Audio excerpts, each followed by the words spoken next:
In this video, let's talk about the common social media marketing mistakes so that you don't make them, and if you are making them, so that you be aware of them and not get frustrated by them, because later in the course, we're just going to fix them anyway.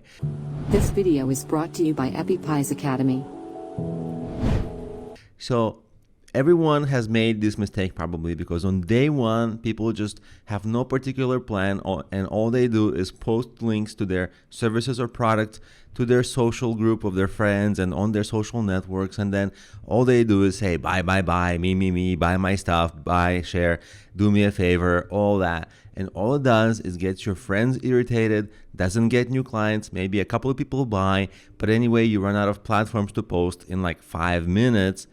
And then what's next? You're frustrated, nobody bought, or maybe one person bought. You can't build a business on top of that. So it leads to frustration.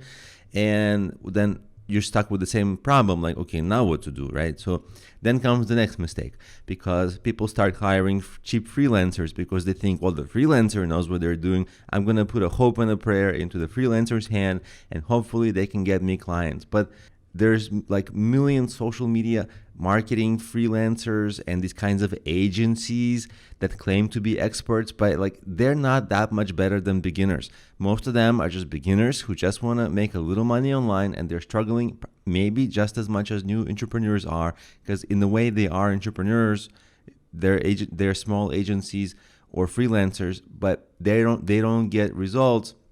Of course, they say they're going to do a great job. Nobody says I'm bad. At least very few people do, but they usually do not so great of a job and mostly don't get results. And what you have to be aware of is, even though you might have a small budget and you can only hire cheaply, cheap does not mean value. Often you lose money because it takes them more time to do the same thing. They don't know the ideal strategies. It takes you more time to communicate with them, to give them instructions, and it often in the end just a waste of time. They get a little bit of money from you, you don't get much benefit. In fact, you just wasted time because there's a lot of time that went by that you're still not getting clients. So when you do hire freelancers, keep in mind, you have to be the one providing them the really good strategy and step-by-step instructions. That's from you. The freelancer just executes instruction. They can't give you the strategy. That has to come from some expertise. So let's talk about the next mistake, having no particular strategy and then making sure you eventually get it. So most people, when they start out, they don't have too much of a strategy beyond, I'm going to promote on Twitter, Facebook, and Instagram, and that's it. And so they do that, right? But then what's next? So this is not really a strategy. This is more of a sign that we need a strategy. So you have to have a strategy. You have to understand your potential consumer, their behavior, their content consumption. Do they like more video? Do they like audio? Do they like reading? Are they consuming in the morning, during their commute, in the evening? Do they need entertainment? Do they need education?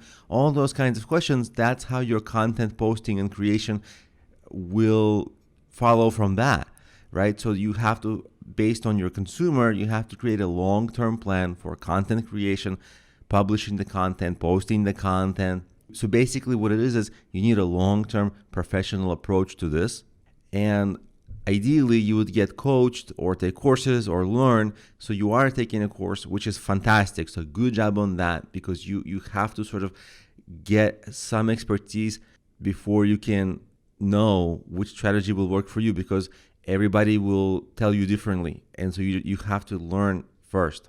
And ideally also, you should get some kind of a mentor or coach if possible, somebody who's been successful in your industry before, so that they'll be able to tell you exactly what to do. So these are the common mistakes. Now you know what they are. Now you know not to make them. And in the rest of the course, we're just going to talk about how to do everything right.